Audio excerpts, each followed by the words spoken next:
So, thank you for everyone that's coming here today. I'm Dr. Scott Tarnowski, and I am introducing one of my former students. A good one at that. Mr. Mackenzie Redmon, who is majoring in history at Texas Wesleyan University and is graduating in May. Mr. Evans. Who's Mr. Oh yeah, that's okay. So Mr. Redmon's first, this is not your first presentation at the conference. You have also presented at the Medievalists and Early Modernists of North Texas and Oklahoma Conference. And by the way, for undergraduates to do presentations at conferences, it's kind of a really big deal. So that's saying something about him and the quality of his work. Today, he will be discussing the little studied area of the diplomatic relationship between the Crusader states and the approaching Mongols. Is that correct? Mm-hmm. All right, so away we go. All right, guys. Like he said, I'm Mackenzie Redmon. It's a pleasure to see all of you today. I appreciate all of you being here. I'm going to start off by noting that the conflicts fought during the events of the Crusades were numerous, and they often involved many different religious, military, and ethnic factions. The two primary forces that were trying to take control of the Levant were the Christian factions of Europe, composing of several different confederate states, and the Islamic ruling dynasties of the Levant itself, your Muslims, which there were a couple of different dynasties that I'll list a little bit later. In these groups, diversity in social interactions among the different ethnic and political populations was very common. And the two fighting forces were composed of these different types of peoples. The Western Europeans had soldiers and pilgrims from France, England, Germany, along with many other princedoms. The Czech Republic in modern day, which was known as Bohemia, had a lot of crusaders. And then while Muslim forces were comprised of Turks, Arabs, Kurds, Egyptians, North Africans, and many other groups of people. However, one of the most interesting connections that people of the Western European continent had established was with their interaction with invading Mongol forces.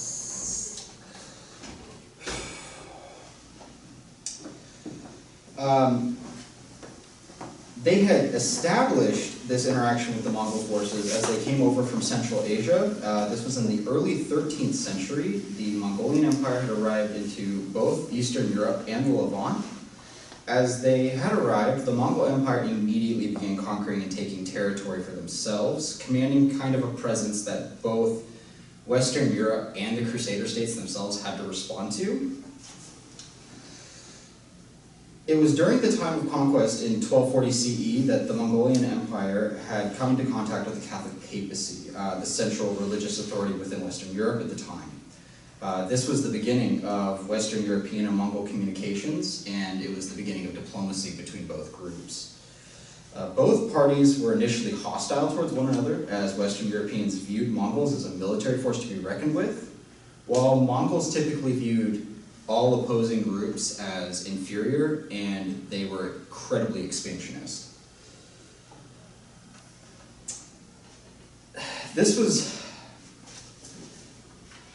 really the beginning, I would say, of the fall of the Crusades as well. The time period we're talking about right now, for those who are unfamiliar, this is during the 5th Crusade specifically, and then we will quickly jump to the 9th Crusade.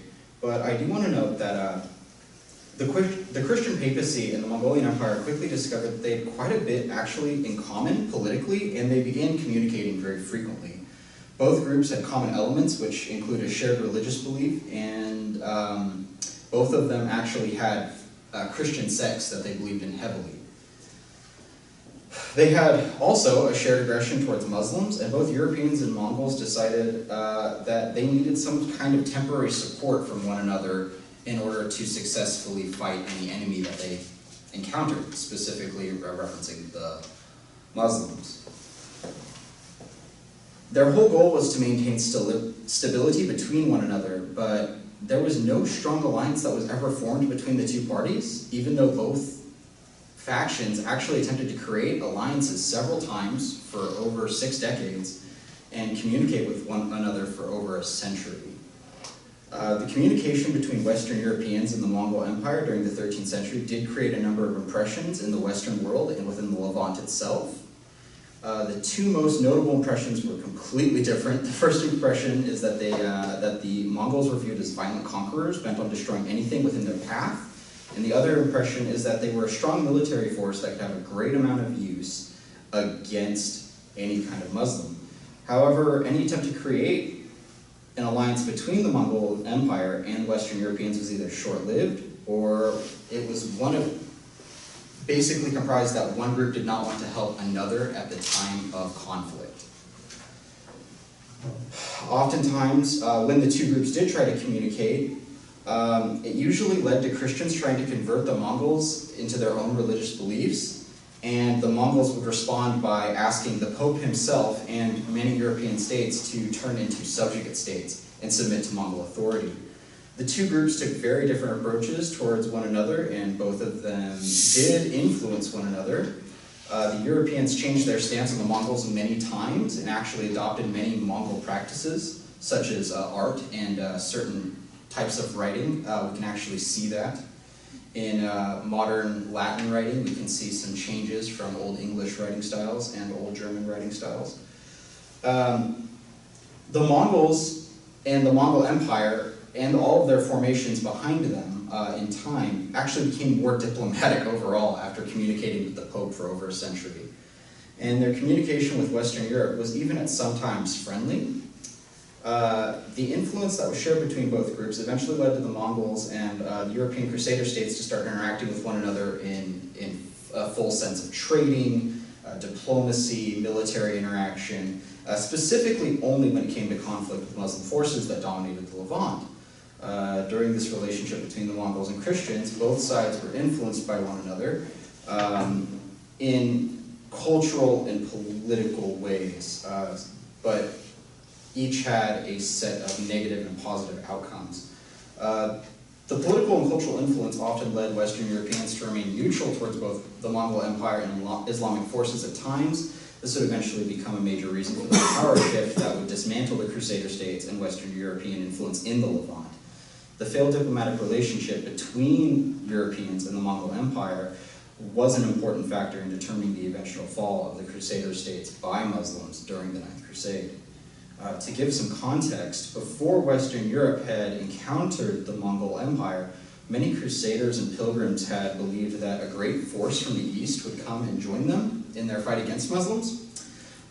This belief was prominent specifically among Crusaders, and it was often cited by pilgrims in documents and in speeches after poor fights.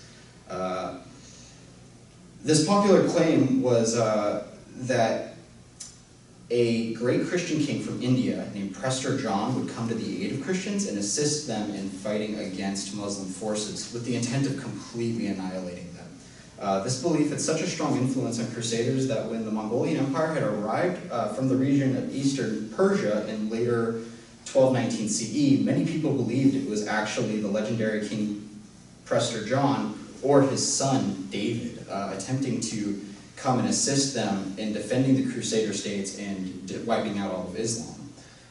Even the Pope, Honorius III, actually had believed that Prester John had arrived, and he was convinced that they were willing to help defeat Muslim combatants in the Levant. This invasion of eastern Persia, though, was the first real influence that the Crusaders had received from Mongolians. Many Europeans in both Crusader states and Europe itself enjoyed the thought of Prester John coming and giving assistance against Muslim forces. Unfortunately, due to their skewed perceptions, Europeans believed that the myth of Prester John, and they did not actually attempt to contact this group, believing so heavily that it was Prester John. In reality, the man they thought to be Prester John or his descendant, King David, was actually the legendary Mongol leader Genghis Khan, and he was campaigning westward, conquering virtually everything in his path. The confirmation of an army from the east was a relief to most Crusaders and pilgrims, yet their perceptions changed when the Mongol Empire, instead of going into the Levant, actually traveled towards the Christian Caucasus. as the Mongolian Empire began to slaughter Eastern Orthodox Christians who resided in the kingdoms of Georgia, Armenia, and the principalities of Rus in 1222 CE, Christian perceptions began to fragment. Mongols were killing other Christians, so the attitudes of people in Europe, the Crusader states, began to change basically overnight. In fact, people in the Crusader states began to question whether or not the Mongolians, and scholars and leaders of Western Europe began to have massive debates about if the idea of Prester John was actually real, if they were simply deceived by myth. Another question was this new group going to come and face the Muslims in the Middle East? Could they even create that opening for diplomacy? And another conflict that they also came about was with the idea of the Eastern Orthodox Church itself. Many Europeans and many people living in the Crusader states believed that the Eastern Orthodox religion was in fact heresy, and they thought possibly that this was a force sent by God himself to kill only Eastern Orthodox Christians. There was still no real attempt at communication to be made, though, with the Mongolians at this time, and many Europeans still had only speculated the idea of real communication between the two groups. This divided Europeans into two major schools of thought when concerning the approaching Mongolian Empire. Either they were coming to fight, of course, the Eastern Orthodox Church, or they were a new set of conquerors coming to the Western world in order to destroy them. This outlook began to twist European views on the incoming forces of the Mongol Empire. Europeans did not know what to expect from this new group of invaders, and they still questioned whether they were going to be of a sister or not, or whether they were going to destroy the whole of Europe. This influence, however, was also shaped by the failure of the Fifth Crusade, as many people within the Crusader states of the Levant were still under the influence that a great army from India was coming to assist them. So there was an obvious disconnect between Europe and the Crusader states concerning diplomacy. The confusion of the incoming Mongolian Empire was shifted to a negative view after 20 years when in 1241 CE, the Mongols began to invade multiple Central European kingdoms, including the Catholic Poland, Hungary, and Austria. The Mongols began slaughtering Christians who were Catholic, and Europe had to respond. A few years later, in 1245 CE, while the Mongols continued westward, the newly elected Pope Innocent IV had finally managed to begin communicating with the Mongolian leader Kuyuk Khan. Innocent IV remained passive in his letters, attempting to try and create peace in his letter. It's a document noted as Kum non Solum. In this document, Innocent asked the Mongolians to quit killing Christians and claimed that peace should be had between the two mighty empires. In response, Kuyuk Khan demanded that the kingdoms of the West and Pope Innocent himself subjugate themselves to the will of the Mongol Empire. The written response of Kuyuk Khan was a confirmation to many of Western Europe's fears. Europeans began to finally acknowledge that the power of the Mongols and their abilities were something to be reckoned with. This fear had managed to have an important effect on certain European leaders as well, as some Christian states, such as the Kingdom of Armenia, actually decided to become subjugate states of the Mongols in 1247 CE. These subjugate states would ultimately affect the relationship between Muslims and Christians, as Muslims had actually began to think that Crusaders had dedicated themselves to helping the Mongols, as they already faced problems with the Mongols in the past. However, many European and Crusader states, such as the Kingdom of Jerusalem and the county of Tripoli, had also witnessed the Mongols and their atrocities. Their positions on the Mongols soon became neutral and distrusting, or even defiant, when it came to the idea of either submitting or allying to the Mongols for any reason. The frequent wavering of Mongol action and the failure to create diplomatic communication on the side of Western Europeans also began to take a toll on the leaders of the remaining Crusader states. Many Crusader states, in response, also turned to neutrality. Although the neutrality of the Crusader states allowed the Muslim Mameluke forces of the Bahri dynasty to advance and actually defend the Levant from Mongol raids, stopping them and leading more of them to the Caucasus. This can specifically be seen during the Mameluke campaign of the 1260s, where the European kingdom of Jerusalem chose to allow Mamelukes to freely travel across their land in order to fight the Mongols. This neutrality, however, only lasted for a short amount of time, as the Crusaders were perceived negatively by Mamelukes for still not assisting them against Mongols. This would eventually lead to a campaign by the Mameluke leader Baibars against the Crusader states that occurred in 1265 and lasted until 1268 for not getting any assistance against Mongols. While certain Crusader states were at a time defiant towards the Mongols, the common perception of the Crusader states was changed due to two major factors. Apologize. First, the continuous Muslim assault that was carried out by the Mamelukes was definitely continuously enforcing a negative thought about Mongols. And then the arrival of new Crusaders during the 1270s in what was the beginning of the Ninth Crusade. A new wave of Crusaders under the banner of Edward I began to ally themselves with Mongolians, having no real understanding of their actions in the Levant at the time. And the Mongol Empire, though, was still the only Eastern world force that was actively trying to assault and conquer the Levant during the 1270s. And these assaults were actually now being supported by Crusaders who didn't know of their past actions. During the Ninth Crusade, Edward I had a well-defined knowledge about the Mongols and their assaults on the Mameluke dynasty, which had occurred since the early 1250s. He was really the only person who knew about that. Edward I created plans to make an alliance with the Mongols and was determined to take advantage of their help in reclaiming fallen Crusader states. The Crusader states also, having faced a great deal of opposition from Baibars and the Mamelukes, decided to rally behind Edward's decision to combine forces with the Mongolians and fight against the Mamelukes due to the massive amount of violence caused by both Mamelukes and Mongols towards Christian states.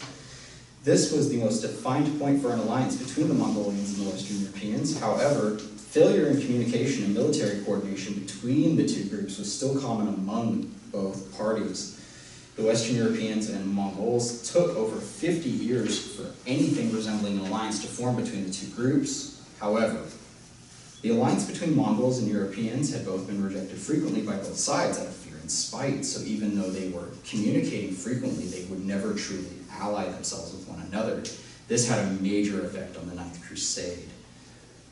The alliance, unfortunately, was very short-lived, resulting in another failure of diplomacy. The Mongols had not fully dedicated themselves to helping the cause of the Crusaders, as they joined the Crusades simply for monetary gain, rather than fight the Mamelukes.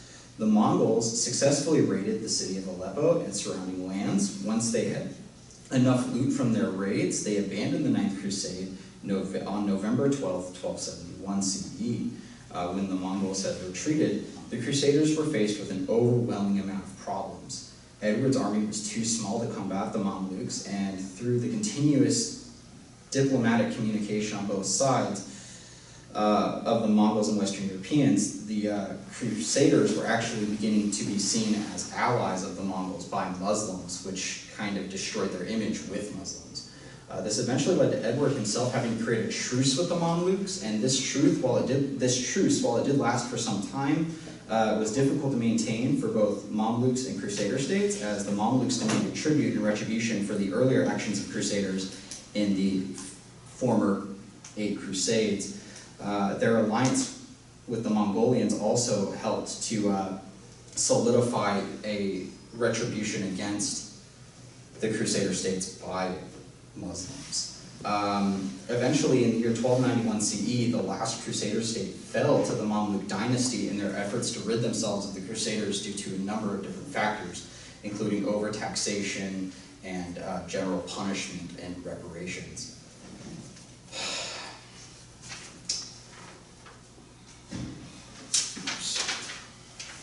Overall, the relationship between Mongols and the Crusader states have been more of a curse than a blessing.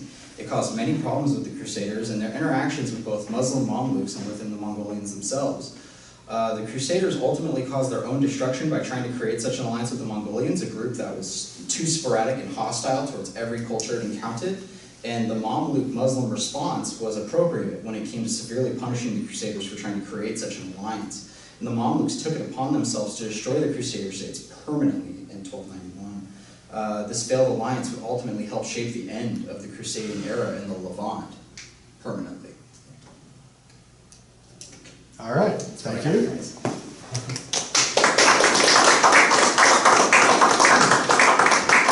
Are there any questions or I got one. Sure. You mentioned earlier about they thought a Christian king would come. Was that ever a Christian king, or was the whole thing made up? So there's some debate to that. The idea of Prester John in history is generally considered to be a myth, but there were Nestorian Christian kings in the eastern part of Persia and in western India. So the idea is that Prester John himself was probably not real, but the idea of a Christian force being available from the east was. How realistic that force would have formed and come to the west was probably very unlikely. Because it's not like this was a kingdom that was Nestorian Christian or a group. It was simply that there just were Christians in the east. Yeah. All right. Thank you. No problem. So, I know when I talk about the Portuguese and going around Africa a few centuries later and all of that sort of stuff, even then I believe that the myth of Prester John was still alive and well, because they too were looking for that alliance. Is that correct? Yes, that is actually. The idea of Prester John actually persisted specifically with the Spanish and Portuguese. It was a myth that existed for a long time in Andalusia, which is what Arabs refer to as Spain today. And when the Portuguese went around to India, they thought that there would be someone there to greet them because they believed that there was this massive second wave of Christendom happening in the East. And specifically when they were looking for things like spices, they thought that the idea of Prester John could help them gain these goods to be traded back to Europe. Okay. The Portuguese member of the royal family, known to us as Prince Henry the Navigator, apparently believed that Prester John was somewhere in sub-Saharan Africa, and he sponsored the initial Portuguese voyages down West Africa in hopes of finding Prester John, linking up with him and carrying out a crusade there. And those voyages culminated in finding the water route to India, a southeastern passage. Yeah, that is very true. And that's the thing, that's how far it extends, is Prester John was everywhere and nowhere at once. If you needed to go east, you cited Prester John was there. Any other question? Yes? You mentioned a lot of times of all this communication the Mongols and the Christian empires, at least the Pope himself had. Was there any lasting, agreement that they had, or was there any significant conversation that occurred between these leaders? So in the letter I mentioned, that Pope Innocent IV wrote, which I'll get to because I have always a tough time pronouncing it and I don't want to, mispronounce it. It's called Cum Non Solum. Cum Non Solum is actually a really famous document, specifically for medievalists who study the Crusades, because it is actually a definitive letter between Innocent IV, and it is responded to by Kuyuk Khan in Mongolian. Actually, this letter basically, I guess to answer your question more fully, there was definite communication, and there were several letters, hundreds of letters sent in between the Pope and the current leader of the Mongol Empire, as the leader changed frequently. But no actual alliance ever fully came to fruition. Most times, the alliance would extend as far as, hey, you're here in the moment, I am here in the moment, this is my army, this is your army, we need to go take this city right now. And then once they would combine forces and do it, they would disband. So alliances were never formed, and truthfully, this whole paper really focuses around that idea that if an alliance had formed, we might not know what the Middle East looks like today. Okay. I have a question, and it's sort of a broader question. What was up with the Mongols? Why were they so freaking expansionistic? What drove? Do you happen to know what drove them to be? Just because it seemed like a fun thing to do, or? Why does anyone want power? That's a really good question. That when I was doing the research for this paper, I seem to have found many different responses. I actually did not talk about a section in this paper because it's specifically about what other historians spoke about, which isn't exactly appropriate for a presentation. But in this section of the paper, I cite, let's see here, 9 different historians with 9 different thoughts, theses, and arguments. It's kind of like Prester John. Yeah, about why Mongols expanded. Truthfully, I believe personally it was monetary gain. The one time that an actual alliance was formed for a year between Mongols and between Crusaders, the Mongols left after they had done raiding around Aleppo. And they only raided Aleppo because Aleppo had so much wealth in it that they felt like when they brought that wealth back, they could stand on their feet again and begin conquering. And they conquered whatever they really wanted. And they were a migratory group too. The Mongols didn't settle. They were plains riders. They traveled in large groups, much like the Gothic nomads after the fall of Rome. And that's just how they operated. So I don't know why they were so expansionistic, but I do know that by the time Charlemagne is the king of the Franks, the Khans have actually formed a kingdom, a dynasty. And that's the only time they form, but they're no longer known as the Mongols. They're actually called something else. And I cannot for the life of me remember what it's called right now. I wish I remembered. And the Mongols, because you mentioned this particular Khan, but the empire was kind of pretty decentralized, right? You had like an overriding Khan, and all these other, let's say, sub-Khans, I don't know what the term would be. Yeah. They kind of do their own thing. Yeah, the government style of a Khanate itself is exactly that. It's almost like a loose confederacy, which is really interesting because, like, for example, we have the Golden Horde, we have the White Khans, we have all these different subsections of Khans that went to different areas. During the Crusades, the Khans actually split into 4 smaller empires and then reformed after 40 years of conflict because Genghis Khan died. So there's actually a lot of things about them that I would like to study and research more, specifically because of what I've researched in this paper. But yeah. So is this an area that just hasn't been really studied much, and do you know why, if that's the case? It's been studied to a certain extent, but I think the truth of it is that there's a lack of definitive sources. And the sources we have are difficult to understand because not many people in today's time are running around with the knowledge of how to translate medieval Mongol.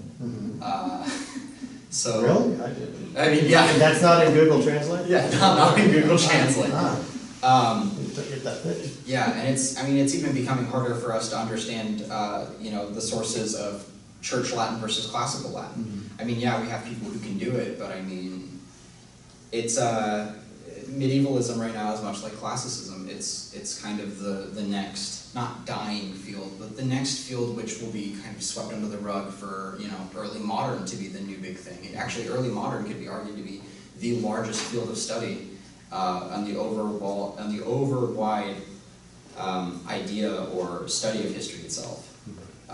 Most people I know going to grad school are early modernists. Most programs I see are early modernists. So I would actually have to argue that it's a little known field of study because lack of sources, lack of interest. The Crusades have been done to death. All the major Crusade texts we have in modern day were written by historians in the 1980s, 70s, and 60s. So. Okay. Are there any other questions? We got a lot of time, guys. Can you connect the Emancipation Proclamation? For me, I have a video game called Crusader Kings 2. I'm sorry?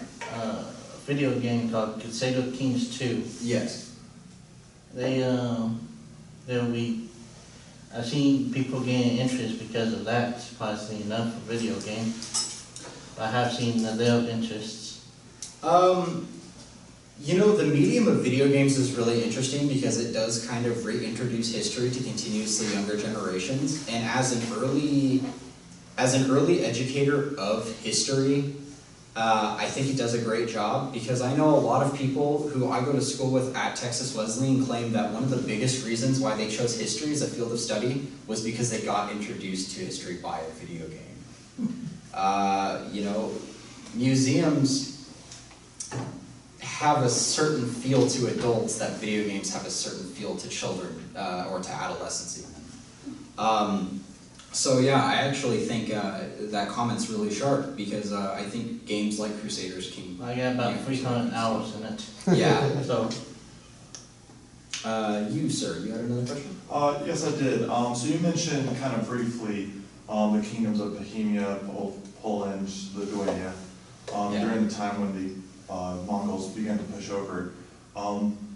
You mentioned also that Bohemia was a major influence in the Crusades and sent a lot of Crusaders. So even though they didn't have anything as a storied legacy like the Winged Hussars fighting off the Mongols, did they have any major, engagements? Because you did say some subjugated and... Major engagements from Bohemia against the Mongols? Or just like, not as in conflict, but as in like, did they do anything that was significant enough to have been recorded and has stood the test of time? Absolutely. There's a huge argument out there that the Third Crusade was actually led by Germans and Bohemians. Okay. So if you're actually really interested in that, because I don't know a lot about the Third Crusade, I can say that that is definitely where you should start looking.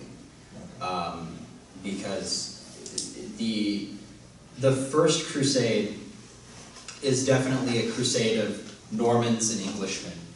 The Third Crusade is definitely a crusade of Frenchmen and of Germans. Yeah, it was Otto what was it, Barbosa? The Third Crusade? Yeah, Until they drowned. until they drowned in the river, because he was like 80. And everyone turned around and said, all Germans are like, oh, we're done. Yeah, and they left. Yeah, let's go sack concentrate. Yeah. Richard the Lionhearted in the Third Crusade. Philip Augustus. Yeah. Of course, he was more French than anything else. Yeah. Any other questions? All right, well, thank you for your time. We really